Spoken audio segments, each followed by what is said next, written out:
Good day, I'm Theodore Henry, and this is your JIS News for Friday, February 23, 2024.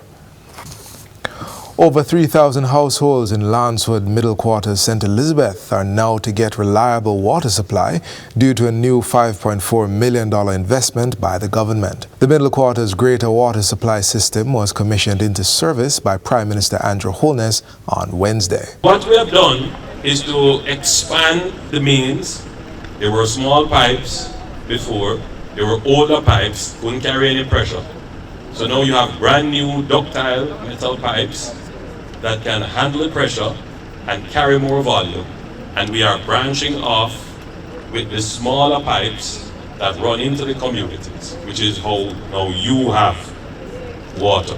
The work was undertaken through a partnership between Rural Water Supply Limited and the National Water Commission as part of the $113 million Luana to Middle Quarters pipeline project. Prime Minister Holness assured residents in the other Middle Quarters communities that they too would soon see water connectivity into their homes. The other 6 communities that have not yet received it can have hope because they see what has happened in Lansford. And they know it will take some time, but it will be done.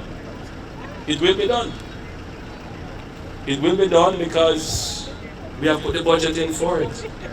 It will be done because it is now a program of the NWC and Rural Water. We have figured out how to make the two of them work together to solve this problem.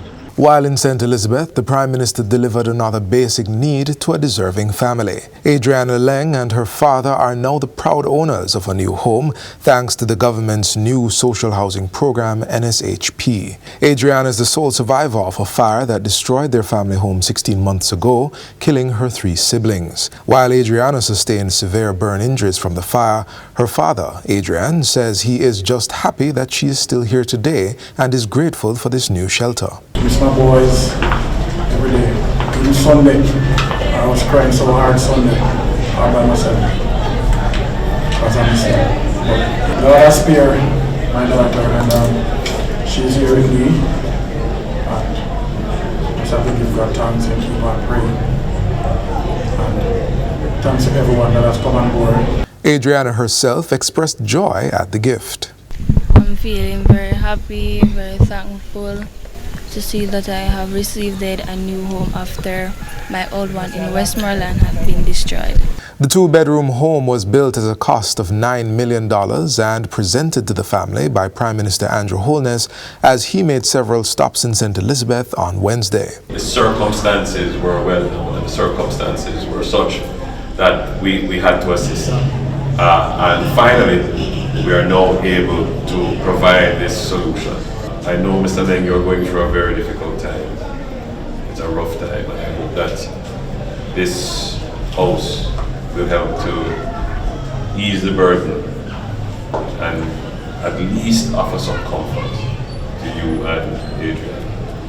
Right? We are very, very happy to be able to provide this, and I'm sure the people of Jamaica are very happy that you are a beneficiary. Jamaica's role in the global cannabis supply chain has been elevated with the first ever legal exports of THC to the United States. JAMPRO is reporting that local company Pure Jamaican has become the first to legally export proprietary pharmaceutical products with cannabis-derived THC as well as hemp-derived CBD and other cannabinoids to the United States, Brazil, and other major international markets. Pure Jamaican is exporting the products through its GMP-certified licensed pharma manufacturer, 710 Pharmaceuticals. Export permission was granted by the Ministry of Health and Wellness pursuant to valid corresponding import permits received from the U.S. Drug Enforcement Administration, DEA. The products were shipped to a DEA-licensed facility in the U.S. for successful analytical testing. According to JAMPRO, once the DEA approves the rescheduling of THC from Schedule 1 to Schedule 3 in the U.S., as is widely anticipated, the company intends to request DEA permits to ship THC products from Jamaica to patients in the U.S. with valid doctor prescriptions. In the meantime, 710 has already begun shipping pharmaceutical tinctures with the THC and other cannabinoids directly to patients in Brazil, pursuant to ANVISA import permits. Together, Brazil and the U.S. represent populations of more than 500 million people, providing tremendous demand potential for cannabis products. President of JAMPRO, Shillette Cox, is applauding the success of Pure Jamaican and 710 Pharmaceuticals, which she says is in line with the government's priority focus on the growth of the cannabis industry for medicinal purposes. Chief Executive Officer of Pure Jamaican and 710 Pharmaceuticals, Scott Cathcart, says this is a proud moment for Jamaica,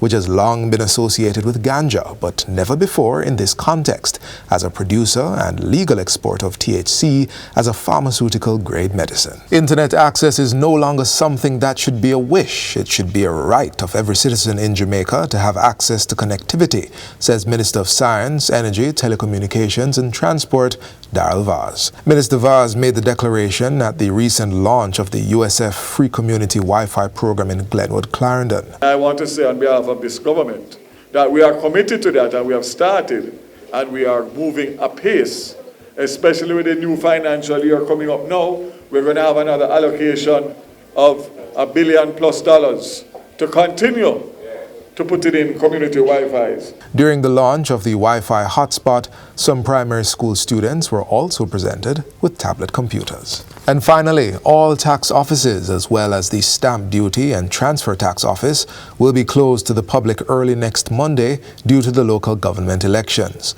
The closures are to facilitate TAJ personnel exercising their right to vote. Tax Administration Jamaica says the tax offices will close to the public at noon, while its business locations will close at 1 p.m. Persons may opt to avoid a tax office visit entirely by conducting several transactions online at jamaicatax.gov.jm. This can be used to make payments for driver's license renewal, fitness certificate, traffic ticket, business-related taxes and deductions on property tax, as well as electronically querying property tax liabilities. Persons are also encouraged to make use of the Saturday operating hours this weekend, February 24, at the St. Andrew, Portmore, Savannah Lamar, St. Anne's Bay and Montego Bay tax offices. Regular business hours will resume on Tuesday, February 27. And that's it for JIS News Today. I'm Theodore Henry. Thanks for watching.